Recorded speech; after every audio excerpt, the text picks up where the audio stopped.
Hey guys, Vintage Dad here. I appreciate y'all tuning in once again. So, question is, why are all of the women over 50 hiding from me? Or hiding? I don't know. I don't know if they're all hiding from me. I think some of them are. I think it's personal, and I'm a little offended by it. But anyway, I I put a video out a few weeks ago. It's been maybe a month or so now, a couple months, and asked the question: where are all of the single women over 50? Where are they at? Because I just turned 60 just last month, and anyway, my wife passed away a little over 4 years ago, and so I haven't been on a date in 20 some years, and you know, part of me wants to get back in the game and do that, and I think we all have a desire for a partner, an intimate partner, and someone to share our lives with and enjoy our time with and talk with and communicate and all that.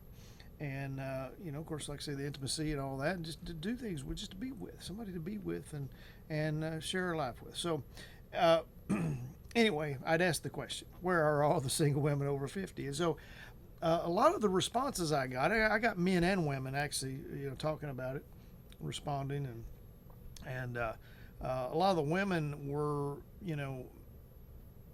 I say a lot. There were several that say they were in hiding. Yeah.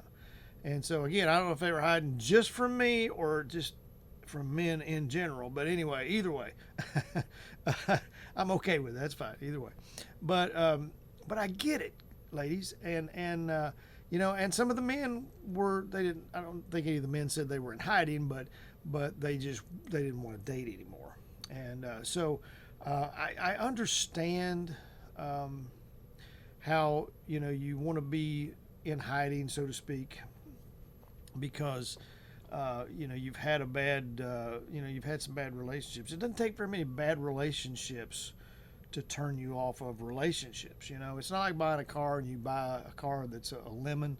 It breaks down shortly afterwards, or it's just nickel and dime, and you're just constantly working on it, and you sell it and you get another one, and you lose money on it or whatever, and you maybe even get another one that's like that, and I remember my mom and dad, we, for the most part, we had pretty good vehicles, but there was, one in particular I can think of that was just, we all loved the car, but it was just bad, and but we didn't quit buying cars. My dad, we had to have a car, obviously. Relationships are different. You don't have to have a relationship, that's a choice. But usually you have to have a car, depending on where you live and all that kind of thing. Maybe people in New York don't drive as much, but in most places you have to have a car, to get around.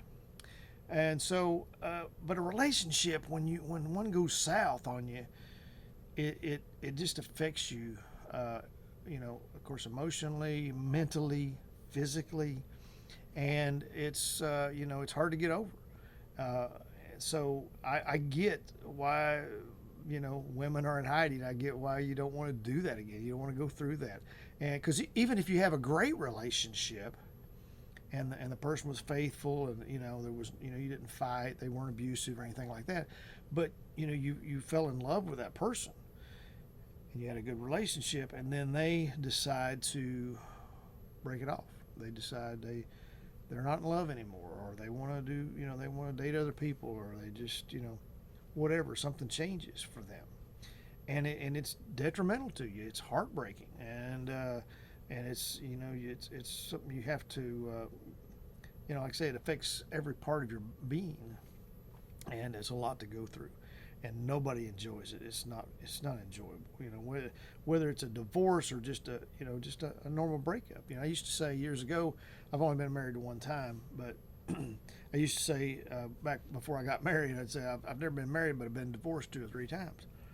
Because I'd been, had somebody break up with me, and it was, I'm sure it's not as detrimental as a divorce. Obviously, there wasn't kids involved, and then, you know, we didn't have a mortgage together, and we didn't have to split up stuff or anything like that.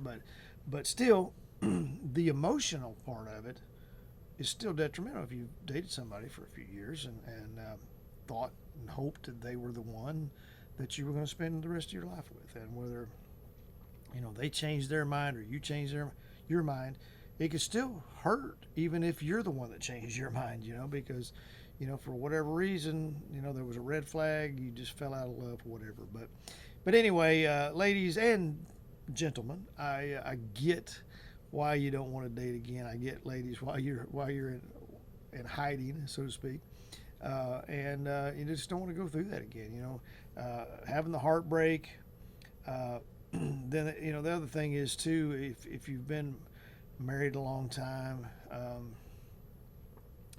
and just trying to adjust and try to find someone, it's difficult. And that's the thing I've run into, and that's why I asked the question on the first video: where are all the women, single women over 50? Because I just don't seem to run into any. I see a lot of women that I feel like are, in that age range, and and they either got a big diamond on, or they talk to you, and then all of a sudden their boyfriend shows up or whatever, or they just don't say anything. They're not into you. You can tell, and sometimes you get there's feelings even there. You can kind of get, you see somebody and you're attracted to them, and you're like, oh, yeah, that's cool, and you kind of maybe make your move, so to speak. You ask them out, or you just maybe try to speak to them, and you get the cold shoulder, and it can be hurtful, and you're like, oh, I just it's just so much a lot to put into it. There's a lot of work that goes into a relationship to just get one started, or find one, and then get one started, and then to keep one up. It's just a lot to it, And so I get it. It's hard to meet people. I work from home. It's a remote. So, but I had a video here the other night. Would you date your coworker? Most people said no. So even if I worked in an office, and you work in an office now, amongst your coworkers, it's usually not a good idea to mix business with pleasure. It just can go, because if it goes south, then you really got problems, and it can just cause problems at work and stuff. And some people, some companies won't allow you to date if you're won't allow people to date each other. So, but anyway, there's a lot to the relationship, a lot to get into.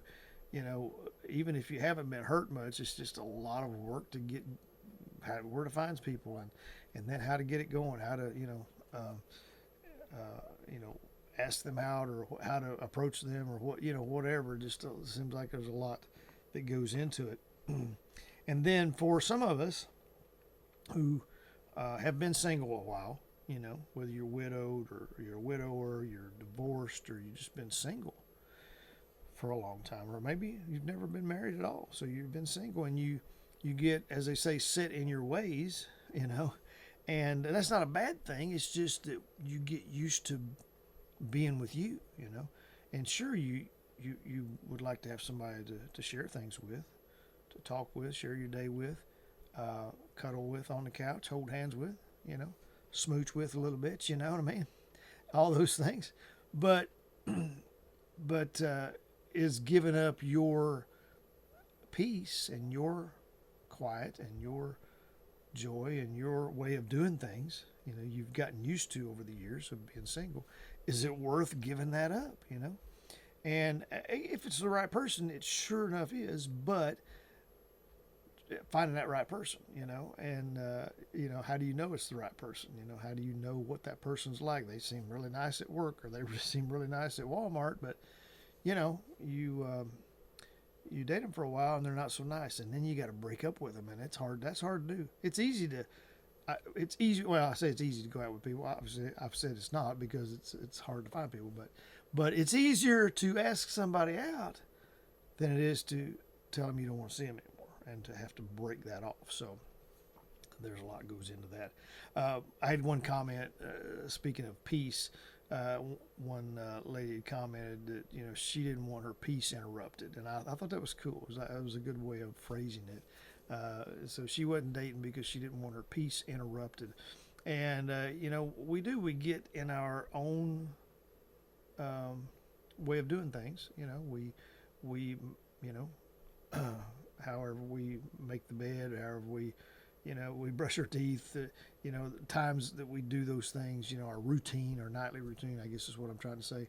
The kind of shows we watch, the movies we watch, the music we listen to, what time we get up, what time we go to, just all the things that we've kind of gotten in a routine with for ourselves, and we like that, We may sleep in the middle of the bed or whatever, and we like that. We've gotten used to that. And so bringing somebody else into the equation changes all that up, and can mess with you. Even if they're a great person, it's still going to mess with your routine because it's not going to be quite the same. So, ladies and gentlemen, I understand why you're in hiding. I understand why you don't want to date. I get that. I really do. And, thing is, whether you're a woman dating a man dating a woman, or whatever, your gender preference is, everybody's had a bad experience if you've dated very much at all. Most people, if you've dated more than one person, you've had a bad experience probably. And I hope you haven't, but, it's just more than likely you have had an experience where it just wasn't very pleasant. And like I say, it works for all genders. It doesn't matter. Men have problems with women. Women have problems with men. It's we can all be hard to get along with and live with at times. It's just the way it is. So I get why you're in hiding, and I can appreciate that. I really can. And so anyway, leave me some comments on this and let me know kind of where you stand with it. If you didn't see the other video, I'll try to link that at the end. And just let me know kind of where you're at as a single person, and how you're enjoying single life. Are you enjoying it, or you actually want to find somebody? And I can't really help you find somebody, I guess, but I'm curious about where you're at in your journey. And most people watching this, a 50+ person. And now me, I'm a 60+. Oh boy, I hate to say that, but that's the way it is. And I'm proud of it. That's okay. But anyway, as always, I appreciate y'all tuning in. And if you could give us a thumbs up on this, subscribe to us if you could, and also leave us a comment. And just like I say, just let me know what I say. Us, I don't know who us is. It's just me. Good Lord. But anyway, leave me a comment. and let me know something about yourself and your situation, and give me some relationship, ideas and things like that you've went through and what you've dealt with. But hope you have a great night, and we'll see y'all in the next video. Thanks.